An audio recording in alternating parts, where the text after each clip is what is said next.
Bond. Rare's GoldenEye on the Nintendo 64. There's really no way to talk about 5th generation 007 video games without bringing up GoldenEye repeatedly, so I figured I would just go ahead and start this coverage off by saying its name. Because according to the CEO of Black Ops Entertainment, the studio who developed Tomorrow Never Dies for the Sony PlayStation 1, GoldenEye had, quote, raised the bar for video gaming in general, end quote, and there were several development decisions made for this game in direct response to GoldenEye's success. From the get-go, it was clear that both Black Ops Entertainment and their publisher, EA Games, was keen on not only outperforming GoldenEye, but showing it up in any way they could. Bigger set pieces, better graphics, beefier music, and even voice acting, which was a first for a Bond game. Bond. James Bond. This wasn't just some Bond game, though, or even just another licensed title. It was the first entry in what would go on to be called the Bond 6. 6 007 video games published under EA that improved with every release and repeatedly cemented themselves as some of the best licensed video games of all time. But not this one, though. I mean, it is the start of the Bond 6, but it's just not really all that good. So you'd think following GoldenEye that handing Rare the reins once again was a given, but that didn't actually happen because Nintendo lost the bid for the 007 license to EA Games. And so rather than going on to develop the Tomorrow Never Dies tie-in, Rare instead went all in on their own original IP called Perfect Dark, a game that I've actually already covered on this channel before, and I recommend going and checking out my full series video when you're done with this one. And now that development for the follow-up to an industry-shifting title could begin in full, Black Ops Entertainment had their work cut out for them, and as I said before, they were hoping to go all in on making the most bombastic Bond game imaginable. And they probably could have if they'd stopped reworking it and actually made what they set out to develop in the first place. I didn't realize it was public knowledge. Queen and country, James. The fact of the matter is that despite achieving an impressive number of ambitious set pieces here, this game is still a short-lived sprint through a series of 10 levels only loosely resembling the film it's adapting, where each level seems more directionless and less related to the film than the last. Whereas GoldenEye boasted 20 different levels, each one with a myriad of different objectives to complete, Tomorrow Never Dies only has 10 far easier to complete missions across its playtime, all of which together only took me around 3 hours total to finish, even while taking my time. Now, 3 hours to finish a PS1 game isn't exactly out of the ordinary for a licensed game like this, but I wouldn't call it acceptable either, even back then. And on a second playthrough, I bet I could easily crush the whole thing in closer to an hour now that I know what to do. A 3-hour total campaign, being generous, is bad enough, but then you have to reckon with the game's complete lack of multiplayer mode. One of the key components in GoldenEye's massive success was the multiplayer, and so the lack of such an integral feature might come across as a shock. Like, why would anyone ever make the decision not to include it? Well, you wouldn't, and they didn't. Multiplayer actually was a planned mode for the game from the start, along with a variety of other features that didn't make it to launch. There's so many unused assets in the game's files that indicate a multiplayer mode was very much in development at one point, but likely just wasn't finished in time for release. Along with a bunch of other things that were cut from the final game, like a variety of items, character textures, an NPC vehicle, a weapon, and even an entire additional mission, presumably the one intended to feature a diving mechanic. It's the opportunities for travel that I like best about banking. Right, so we need to talk about why this game feels so rushed despite having a full 2-year development cycle. Tomorrow Never Dies was not supposed to be an adaptation of the film's events, but rather an indirect sequel game that picks up where the movie leaves off and fills in gaps from the film's plot. It was actually supposed to be called Tomorrow Never Dies, The Mission Continues, and spent a long time in development under this direction, which is why there's such an abundance of screenshots from the beta build of the game that depict things we can't find in the final release. Things like an additional skiing mission, a scuba diving mission, a different car-based mission in the Swiss Alps, and even a shot of Bond in his tuxedo outside in a scene we don't get in the game. Also, there's multiple photos showing the game being played in first person, more akin to the GoldenEye gameplay that players at the time may have been expecting. And I'm kind of fascinated by these shots because they look so good. I'm sure it played poorly in this stage, but man, I would love to get my hands on this build and just see what these levels felt like. So what happened? Hostile takeovers.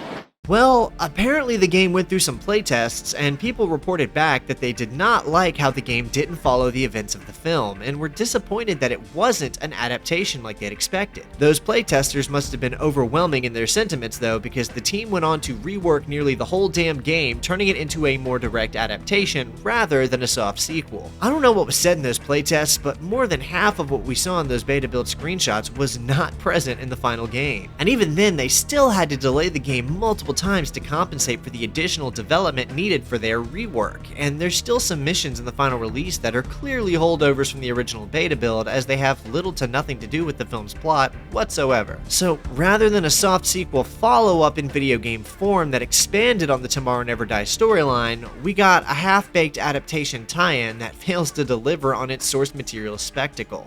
You made your bed.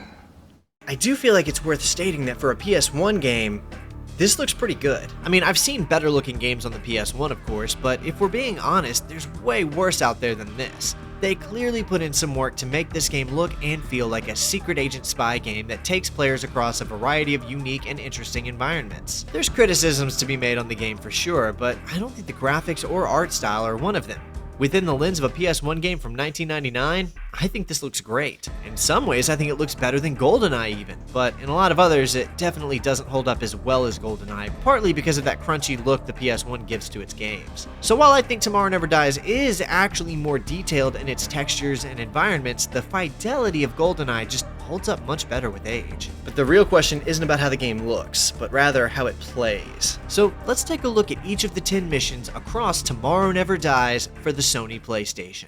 But first, you know we gotta take a minute to talk about this video's sponsor, Manta Sleep. Once again, I know you're still not sleeping, don't lie to me, but I think there's something we can do about it. I'm thrilled to be bringing Manta Sleep back to the channel once again to talk about a product that I've been using every night in my own life for months now. So when I started tracking my sleep using an app that monitors me via sound, I was shocked to learn how much my idea of how much sleep I was getting differed from how much sleep I was actually getting. And a huge factor in that is how long it took me to actually fall asleep. Light pollution from the RGB glow of my desktop or movement from my ceiling fan can be distracting even in the dark, which is why my Manta Sleep sleep mask eliminating those issues makes it significantly easier for me to fall asleep now. Soft eye cups and comfort-focused form-fitting masks makes falling asleep a much easier experience. And thanks to the variety of different options and available sleep masks, the pro nap movement makers over at Manta Sleep are sure to have a sleep mask available that fits your needs. With masks ranging from weighted sleep masks to cooling sleep masks, steam sleep masks, and even a kid's sleep mask specifically made for ages 6 and up for your children. If either you or a member of your family struggles with falling into a deep sleep, then a Manta Sleep sleep mask could make for a perfect gift either for yourself or for someone you know. So just make sure to punch in my code EvanPrince at checkout to lock in that 10% off discount on your next order and commit to a deeper sleep today. Thanks again to Manta Sleep for sponsoring this video, and now let's get back to it. Shall we? Shall we? This adaptation does seem to follow the events of the film for the most part, just with a few additions here and there, some of which can make sense if you want to work it in, and others that are just kinda there because they were already made for when the game was intended as a sequel to the movie. The game even shares the exact same opening title sequence from the movie too, which does make this game stand out as the only Bond game to utilize a theme song from a Bond film, that being Tomorrow Never Dies by Sheryl Crow. Dice. Another cool inclusion from the film is how the pause menu is actually the flip phone from the movie that he uses to control the BMW. The remote control for your car. This is a really cool idea for a pause menu and is clearly inspired by the GoldenEye watch menu. Diegetic menus are one of my favorite things in video games. Entering into the first mission of the game, we pick up around the same time as the film in Russia, where we play as Bond infiltrating this outpost. GoldenEye did this exact same thing too, where the game allows you to play the events leading up to the cold open of the film, and in this case, you can even sneak up behind this guy and knock him out, just like in the movie. Now this is such a specific thing that not only did I have no idea you could do until after I'd already beaten the game, I actually had to go back in and get this footage afterwards, but that I also couldn't replicate after this instance, and it was kind of hard to do it at all without getting spotted. So at first, I wasn't sure if this was just a one-off hidden thing that you could only do to this one guard, since the game doesn't ever tell you how to do this or inform you that you can, but then while writing this, I remembered that this game was from an era when you were expected to read a physical video game manual that came with a physical copy of the game. And in that manual, it does in fact tell you that you can do this. I mean, it's kinda cool that they managed to add stealth mechanics into this game, but the actual game itself doesn't lend itself very well to any kind of stealth gameplay. So you'd have to go out of your way to even use this feature. It's still kinda neat though. This mission also kind of tricked me into raising my expectations for what the levels of this game were going to look like, because it's both one of the longest levels and has one of the biggest environments to wander through. Now, it plays like the equivalent of trying to steer a wooden rowboat through rapidly drying concrete mix, but other than that, it's really cool. We've got landmarks to find, objectives to complete, and it's all set to a brilliantly aesthetic environment of this overcast purple sky looming over the snow-covered Russian mountains. It actually doesn't get any better than this in my opinion. I personally think this game opens on its strongest notes. I particularly like this scripted sequence where the helicopter drops off a bunch of soldiers that we gun through. The end of the mission is where things get fun, as the level shifts us into the end-level ski segment, which is something that the team was adamant on including due to the frequent skiing sections across the different Bond films. Another of which would conveniently be featured in the Bond film that released the exact same month as this game, The World Is Not Enough. The game's director, Will Bodie, who started off as a programmer before becoming the director, was so adamant, in fact, that when he was given only 30 days to create a game engine for the skiing levels, he actually managed to do it. And it works way better than it has any right to, honestly. I mean, it's not like great or anything, but just look at it. Given what this game is, I think this is a fun little addition that adds a lot to the experience, and I only say that because it doesn't overstay its welcome. If I had to endure even 5 more minutes of the skiing mechanic, I promise you my opinion would sour on it, but given it's just a brief little segment added in here to spice things up and add some variety, I'd say it works.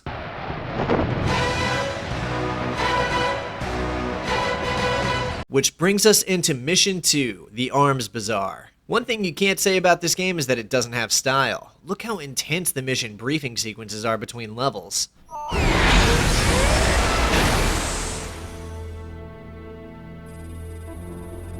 Good job on destroying the dish. Your drop zone should be just outside a terrorist arms bazaar on the Russian border. Even the little intro cutscenes before each mission are fun and add something special to the game. The Arms Bazaar is the first full-on set piece from the movie we get, and it's where the movie started actually, with Bond infiltrating the camp to steal the plane armed with nuclear warheads before the UK missiles strike and start a war. And we even get some cool sub-objectives, like taking photos of 3 different things with our camera item and using these explosives to blow through the environment. So far, this game is kind of baller, to be honest with you. Right after that, we go loud and gun down half a dozen guards, steal the keys to a jet, and then the game lets us fire off a bunch of rounds while the aircraft spins around in a circle.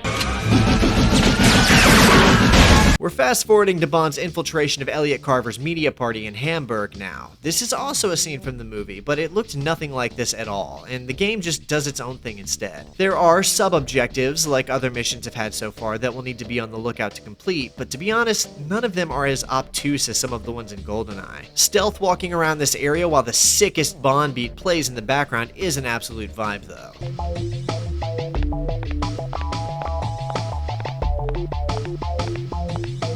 Eventually, we do find Elliot Carver's wife, Paris, and we see a kind of very much cut-down version of their conversation from the movie. I wondered what it would feel like if I ever saw you again.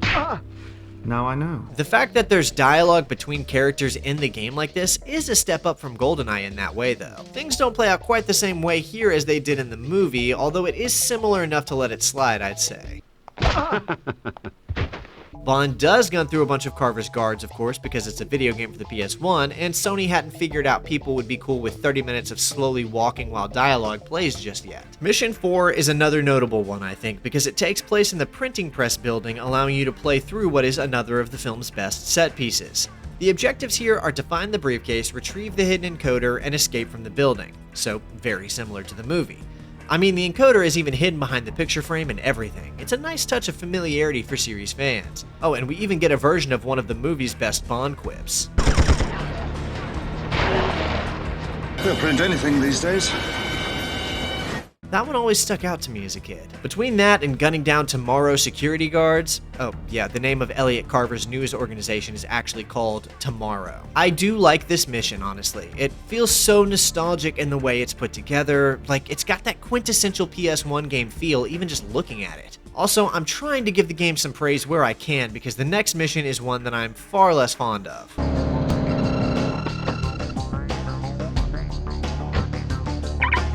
We're halfway through the game now as Bond pulls up to the Hotel Atlantic in Hamburg. This is supposed to be showing us the surrounding events leading up to Bond finding Paris's body in the hotel room, but things play out super differently here. First off, the entire hotel tries to kill Bond before he can even get to his room. Can I help you, Mr. Bond? I'm looking for Paris Carver. Have you seen her? Yes, I believe she's waiting in your suite. And your presence is required there as well. I get the idea. Having Bond fight his way through this hotel does seem like a good way to give players some action gameplay, of course, and we can just toss aside the ludonarrative dissonance. I feel like I should have to put a coin in a jar every time I use that term. But the biggest problem with this level is actually just that the layout sucks. I've only beaten it one time in my life, and it was, ironically, when I was stuck in the lobby of a hotel waiting for them to find us a room. Let me tell you guys that story actually, because it's funny how what will probably be one of my strongest memories with this game is associated with being stuck in a hotel lobby at 1 a.m. playing it on a PS1 emulator I had on my phone. Way back in 2022, my roommate, my brother, and I had all gotten tickets to Comic-Con down in Tampa. So we were naturally a bit excited as it was going to be our first Comic-Con ever, and we'd been planning it for over a month, which means we booked our hotel room well in advance to make sure we were solid in our reservation. But as that old Seinfeld episode so poignantly pointed out, in a comedy bit that seems only to become more relevant with age, a reservation doesn't mean they will reserve something for you anymore. That's why you have the reservation. So we showed up sometime after 11:30, I think, exhausted after a relatively long drive and ready to settle in, rest up, and get prepared for Comic-Con in the morning. And as you probably already guessed, they'd given our room out to someone else and they had no other rooms available, like at all. So this poor desk clerk had to start making calls to sister locations, managers, and who knows who else to try and find a room he could use to fill our reservation, which took like 2 hours, by the way. So while we waited for him to make all of his calls to every conceivable location and get all of the necessary authorizations, we had to just sit there in the lobby, exhausted and ready to be done with it. I think all three of us were too tired to feel very talkative, so we just kind of sat around on our phones until I remembered that I had previously downloaded a PS1 emulator onto my phone along with a couple of different ROMs, one of which was Tomorrow Never Dies. So I spent like the next hour and a half sitting there playing this on my phone while we waited for our room situation to get resolved. Which is where my strongest memories of both this mission and the mission that follows it will probably always be. He did eventually find us a room in another hotel that we ended up having to drive out to, but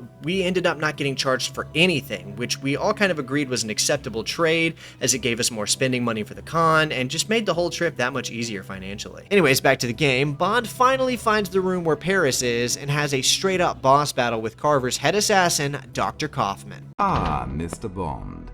It's not nice to keep a lady waiting. Where is Paris? Let's talk about where the red encoder is first, shall we? Now, obviously, this is nothing like the scene from the movie where Bond makes incredibly short work of the Doctor with relative ease. I'm just a professional doing a job. Me too.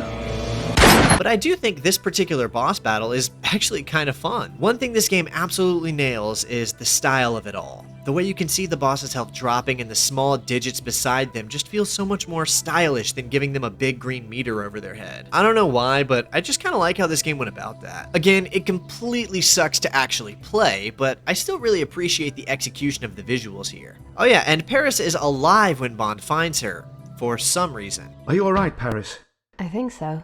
We need to get out of here. Come on, follow me. Why, though? Paris being dead in the movie when Bond found her was kind of an important moment for that story. Changing that to keep her alive and then turning the second half of this level into an escort segment literally only makes the mission worse than it would have otherwise been. It also likely resulted in more work for the developers since they had to program her character to follow you around and give her dialogue when they could have just not included her at all. The only reason I can fathom for this decision is that they didn't want to show or imply that a woman had died in their video game, which, I mean, they did this in GoldenEye 2 by removing the female guards from the Moonraker mission, which I talked about in my coverage for that game, but also, like I said there, you still play out killing Xenia Onatop in that game, which is killing a woman. Not only that, but the whole reason this mission exists, along with more than half of the game itself, was because test audiences wanted the game to play out more like the film. So it's not like they can use the excuse that they were worried kids who hadn't seen the movie would play it, because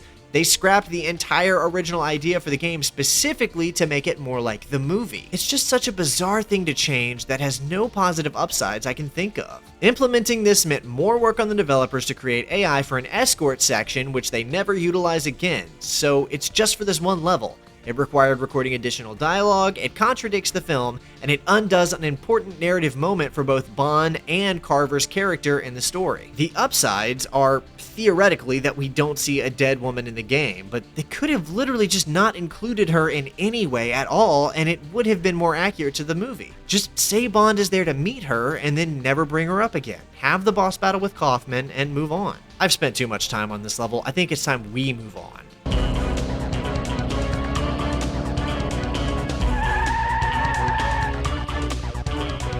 This mission is another holdover from when the game was being developed as a soft sequel, and places Bond in the Swiss Alps for what ends up being one of the most ambitious levels in the game. It has nothing to do with the movie's plot, but does try to kind of insert itself as an event that takes place somewhere between the film's second and third act. Intelligence has found the headquarters of Henry Gupta, a techno-terrorist now working for Elliot Carver. Techno-terrorist? So Bond is hunting this techno-terrorist named Henry Gupta, who is actually a character from the movie, which I didn't even realize until writing this script, and is tasked with stealthing his way through this wooded area to meet up with Q and secure his BMW. We need to take down a convoy that's on its way to meet with Gupta. This is somewhat of an improvement over the last level, and also shows us a little bit of what could have been had the game continued on its original course to feature a more original narrative rather than acting as an adaptation. We get a sniper rifle with a thermal scope we can use to take out enemies hiding in these woods while we quietly kill our way to that bridge where Gupta's men have set up a barricade. It's a short little section, but I actually liked it. This game really is full of unique things like this. Even if the base game isn't the best, it's still filled with a lot of elements that make it special. Also, I got a little trigger happy and accidentally shot Q thinking he was an enemy.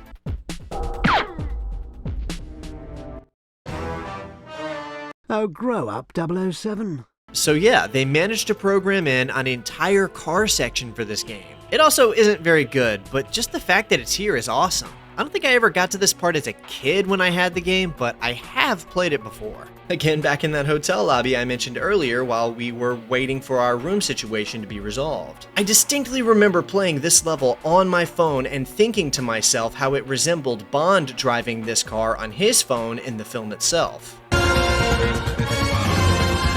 I didn't know that this level was in the game at the time, so it was just one of those moments I don't think I'll ever forget. It's a really short section, and they don't bring the car back in after this, which is a bit of a shame, but it's fun for what it is, and also the music is crazy good.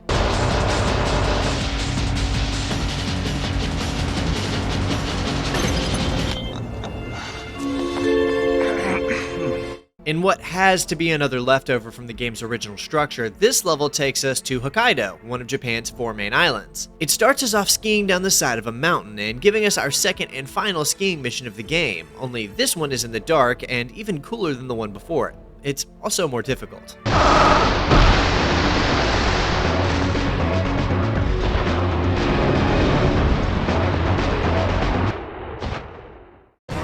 This is another mission that feels not only disconnected from the plot of the film, but also disconnected from the mission we just played, making this the second level of the game that feels kind of like a Bond sub-adventure, which is kind of cool in its own way. Though again, it is trying to tie itself loosely to the film's plot, as the target we're pursuing in this mission is named Satoshi Ishiguro, a chemical expert whom Carver had just cleared a $3 million transaction with just 2 days before a lethal nerve gas attack in Yokohama. MI6 believes that Carver paid Ishiguro to perform the terrorist attack, as his newspaper Tomorrow was the first to report on the story after it happened. Our mission, you ask? Simple. MI6 wants us to find and execute Satoshi Ishiguro. Next time I'll take the elevator. It is admittedly kind of cool that this game features a straight-up murder mission, to be honest. Of course, Bond is a special agent of a secret service institution, which means inevitably he would be assigned a few missions that involve finding and killing someone straight up. It's just that video games tend to get squeamish about portraying their hero character doing actual assassinations. And as you're seeing, it's kind of like an inversion of the first mission, where rather than starting on foot and ending on a ski section, we start with a ski section and end on a foot section, which is a smart move, honestly. A lot of this even looks like the Russian camp from the first level, but this time we get to kick indoors. If this game had better feeling gameplay, I promise you people would have gone far easier on it because it's got all the bells and whistles of a fun 007 video game experience. Fighting our way through this area, we do eventually find a bunker which takes us underground into Isagura's hideout. You can tell the game is prepping you for a boss battle too because look how many health kits they've dropped all over the floor. It's like an id Software game or something. Ah, Satoshi Isagura. Seems you and Carver have been quite busy making headlines lately. I presume you are referring to the nerve gas attack, Mr. Bond. James Bond. Ah, he said the thing. This business between you and Carver needs to end.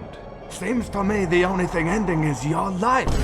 We get another boss battle here as predicted, but it's really not as much fun as the one against Dr. Kaufman. It's just circle strafing around a room while mag dumping on a bullet sponge enemy.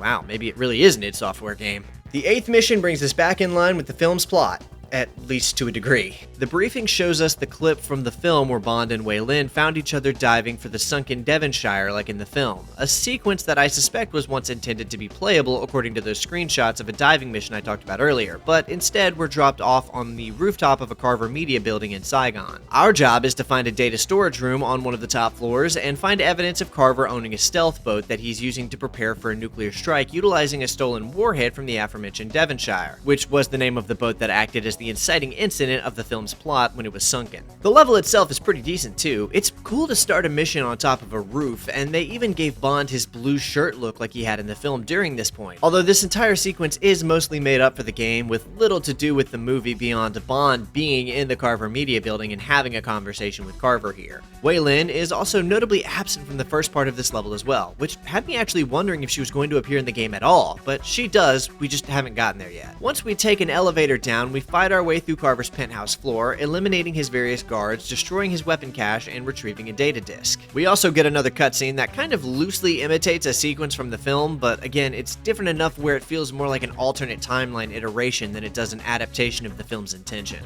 Mr. Bond, Miss Lin, welcome to Saigon. Always nice to see you, Elliot.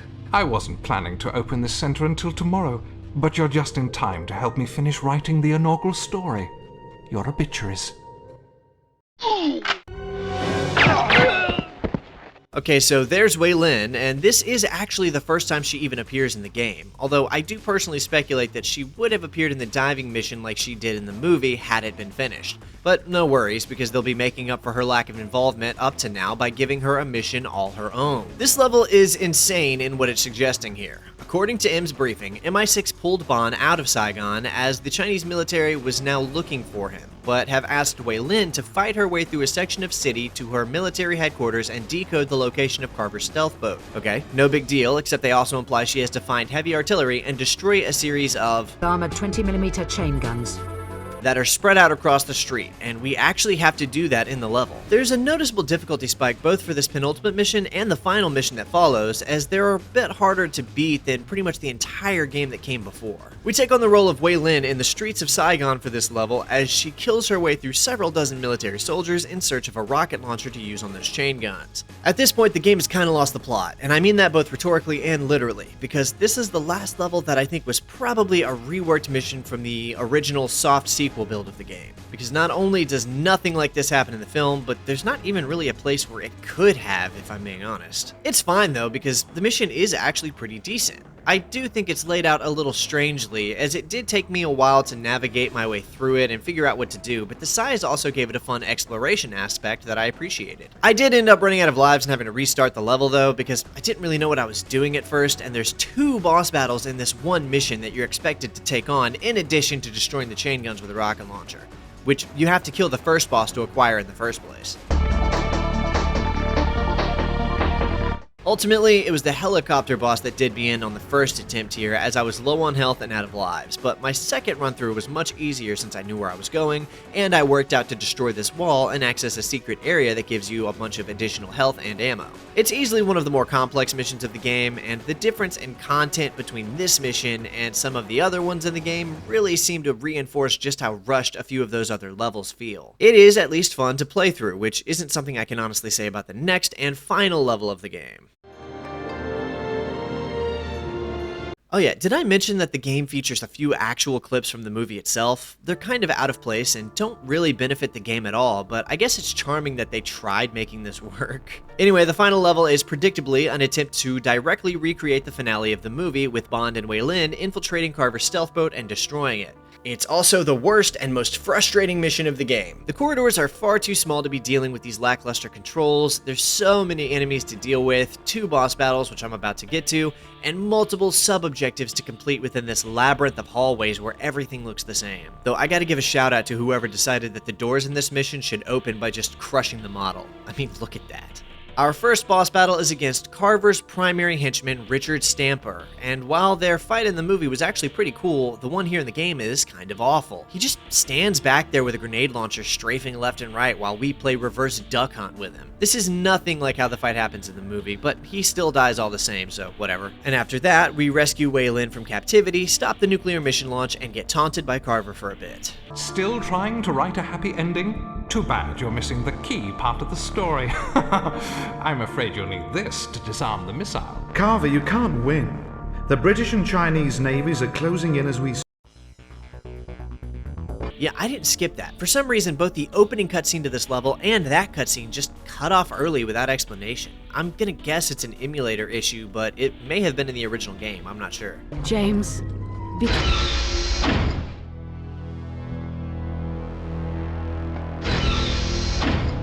The boss battle against Carver is also difficult, but this time the difficult part is controlling yourself from going in guns blazing with the grenade launcher you just got. The temptation to do this is so strong that it got me killed. So the second time I played through this mission, I played it much smarter by standing in one place and mag dumping him. Tomorrow never dies. Would you believe he doesn't actually even say that in the movie? They added it in just for the game. Incredible. The mission ends on a sprint to the escape boat as we outrun a timer until the boat is destroyed, and at the end, Bond meets up with Wai Lin for one of the greatest game-ending cutscenes of all time. Let's go! Hold on! That's it. I was just being sarcastic, but that really is the end of the game. It's the last thing you see. Well, unless you count the heartfelt message we see right after. I'm going to actually read this out loud, by the way, because I want you to hear it. You won the game. Now try as 007. You can now play the movies from the option screen. Good job, Agent. First off, what they mean by try as 007 is try playing the game in the unlocked 007 difficulty mode. I had to go look up if the studio who made this was from a foreign country because of this, but no, they're American, based out of Santa Monica even. So I don't know why this reads like whoever wrote it spoke English as a second language. Anyway, that's Tomorrow Never Dies for the Sony PlayStation. Think we understand each other? It's a bizarre little game with not a lot to offer, but I still think the reputation it's garnered for itself over the years is perhaps a little bit unfair. The studio tried to do a lot with this game, and it did lay the stylistic structure upon which so many of the following EA Bond games would later build upon. The spinning 007 logos representing extra lives, the inclusion of driving sections, the design of the health and life bar and the heads-up display, so many of the ideas that debuted in this title would go on to persevere into future Bond games, which really re-cements the idea that this game feels like the first entry in what we now often refer to as the Bond 6. Now, I already talked about this a little bit earlier, but I really want to do a little bit of a breakdown on what games are actually in the Bond 6, because I'll be bringing it up in future 007 videos related to it, both for history's sake and also to pitch my remaster suggestions / hopes for how to go about releasing a series of Bond game remasters. The Bond 6 is comprised of 6, obviously, video games considered mainline entries in the James Bond video game franchise and published by EA Games. The games in this catalog are Tomorrow Never Dies for the PS1, The World Is Not Enough for the PS1, Agent Under Fire, Nightfire, Everything or Nothing, and From Russia with Love, all for the PS2. My pitch for what I would love to see in a proper remaster for older Bond games is really just these 6 games, which should be branded officially as the Bond 6 Collection, rather than that just being a fan term, then remastered sequentially, released over the course of like a year or something like that, and then ultimately bundled into a collection, much like how Microsoft and 343 Industries handled their slow drip feed release schedule titled the Master Chief Collection onto the PC. Here, I've even whipped up a potential cover art for what the collection could look like. I did this in like an hour, so it's really just a proof of concept, but please somebody give me these games on Steam. I'll be bringing this idea back up later as I cover those games, but for now, my point is that if you play this game with the idea in mind of it being like a rough first entry in a series of 6 games, then as a Bond fan, I do think that other Bond fans will find something to love here. It's stylish, ambitious to a fault, and genuinely kind of fun. Well, sometimes anyway. That takes care of the normal wear and tear. Ultimately, the core gameplay is still just not very good though, and all of the style and ambition in the world just can't dress that up. It's still quite stiff and janky to play, and half the time it feels like you're controlling a lumbering geriatric rather than an athletic secret agent. Given that the vast majority of the game involves running and gunning in a third-person perspective, you can see why this would be an issue. And that's when everything works as expected, because some features seem to be borderline useless. I'm thinking specifically of the melee attack during the ski sections. I quickly learned to just not even bother with this function. Which is why it's good that Tomorrow Never Dies does have one unquestionably great quality about it for me to cover that you've probably picked up on by now: the music.